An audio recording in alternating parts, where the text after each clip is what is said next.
Hai, Assalamualaikum dan salam sejahtera. Bersama saya dengan H.C. Lokman. So, hari ini kita akan belajar berkaitan dengan catatan bergu. Untuk kita menentukan, hubungan mana yang akan masuk dalam debit ataupun kredit. Akaun apa. Apakah maklumat yang kita masuk debit dan kredit. So, dekat sini, cikgu ada sediakan satu soalan. Kita tengok soalannya, nyatakan akaun yang didebitkan dan akaun yang dikreditkan bagi urus niaga yang berikut. So, kita nak tahu akaun apa yang kena debit dan akaun apa yang perlu dikreditkan. Untuk soalan pertama, bayar gaji dengan cek. So bayar gaji, membayar gaji. Gaji melalui bank. So, bank duit keluar. So, daripada bank, bank duit keluar. Bank duit keluar, so dia berkurang, so bank akan jadi kredit. Satu lagi apa? Bayar gaji, belanja bertambah, debit. So akaun gaji. Seterusnya, bayar promosi dengan tunai. Sama, promosi adalah belanja, so dia akan bertambah. Bila belanja bertambah, debit. So, promosi. Seterusnya, tunai. So, bayar dengan tunai. So, mesti dengan tunai. Jadi, apa yang maklumat yang kita perlu tulis di sebelah kredit adalah duit keluar. So, tunai. Duit keluar. Seterusnya, komisen diterima dengan tunai. Komisen diterima. Komisen diterima bukan belanja tapi hasil. Hasil. Kenapa hasil? Sebab kita terima komisen daripada orang lah. Kita dapat duit. So, bila dapat duit, hasil mesti kredit. Hasil bertambah mesti kredit. So, komisen. Komisen. Komisen. Kredit. Debit dia apa? Duit masuk dekat tunai. So, duit masuk akan jadi debit. So, tunai. Untuk soalan seterusnya, terima sewa daripada niran dengan cek. Terima sewa daripada niran dengan cek. Sewa, kita terima sewa maksudnya sewa diterima. Sewa diterima adalah hasil. Sewa diterima adalah hasil. Hasil bertambah kredit. So, sewa. Dengan cek, maksudnya duit kita bertambah. So, dalam akaun bank. Akaun bank, Beli almari dan meja dengan cek. Beli almari dan meja dengan cek. Ini adalah alatan pejabat lah. Alatan pejabat. So, almari dan meja tu alatan pejabat. So, aset bertambah, debit. So, alatan pejabat. Duit kita bayar menggunakan cek. So, bank akan berkurang. So, bank berkurang, kredit. Itu kawan ni lah pula. Jual komputer terpakai kepada link dengan cek. Menjual aset. Menjual aset. So, aset. Kita jual. Jual. Aset berkurang. So, aset berkurang, kredit. So, kita akan tulis komputer lah. Komputer.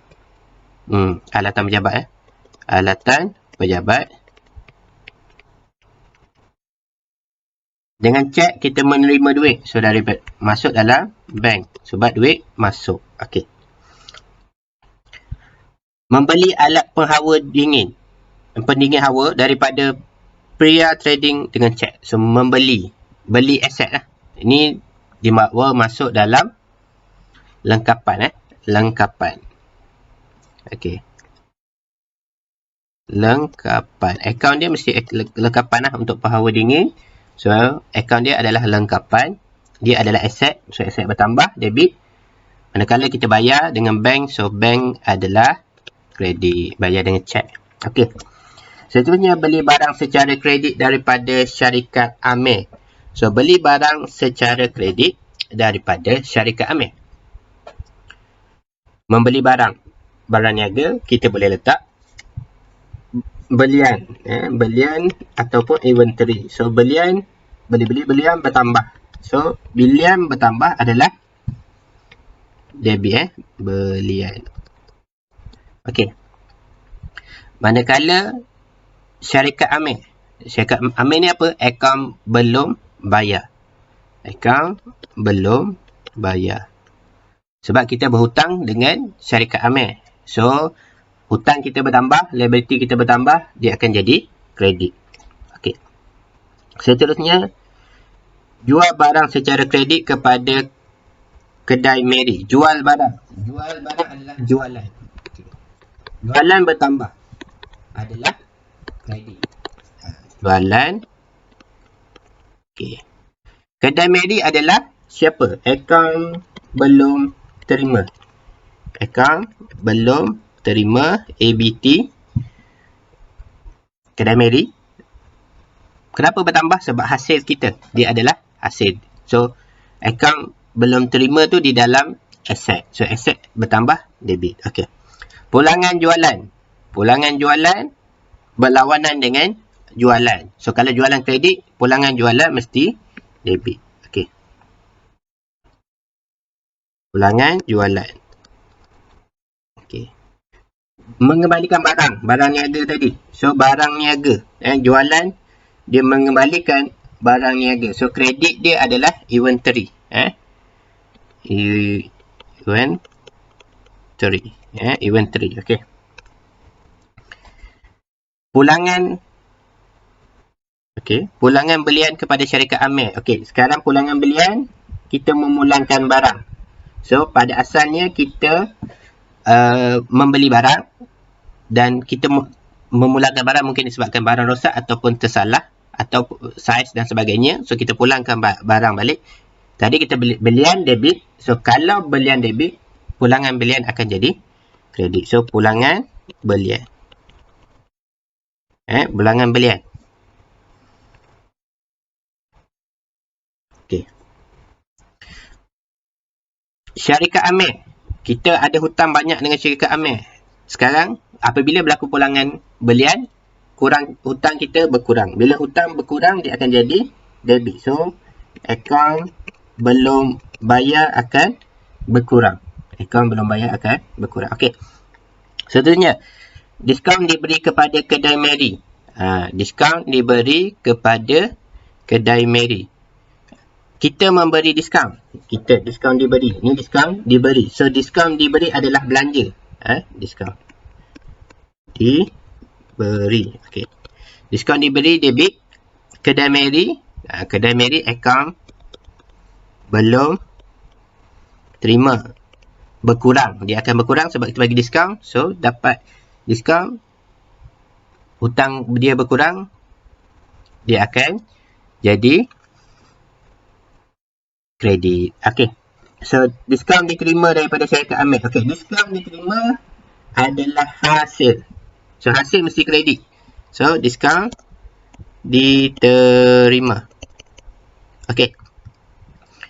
Diskaun diterima. Syarikat amil.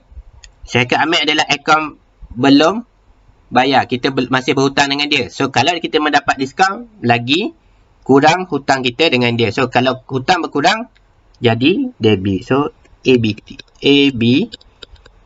Okey.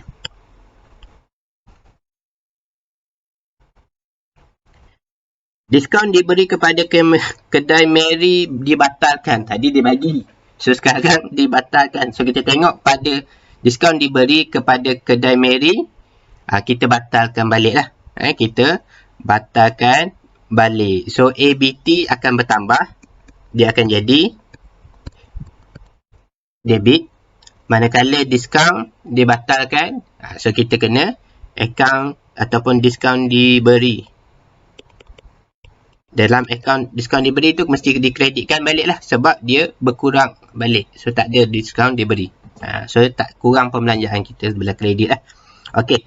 Seterusnya, bayar hutang kepada syarikat amil dengan cek. So, membayar hutang dengan cek, bayar duit keluar melalui bank. So, bank kredit.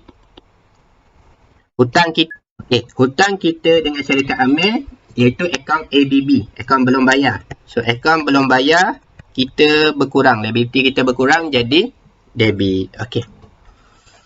Cek yang diterima daripada pelanggan tidak dilayan. Cek diterima daripada pelanggan tidak dilayan. Ini cek tak layan maksudnya kita tidak boleh menunaikan cek. Tunaikan cek, so kita kena pulangkan balik kepada pembayar. Jadi, cek bank kita bukan bertambah.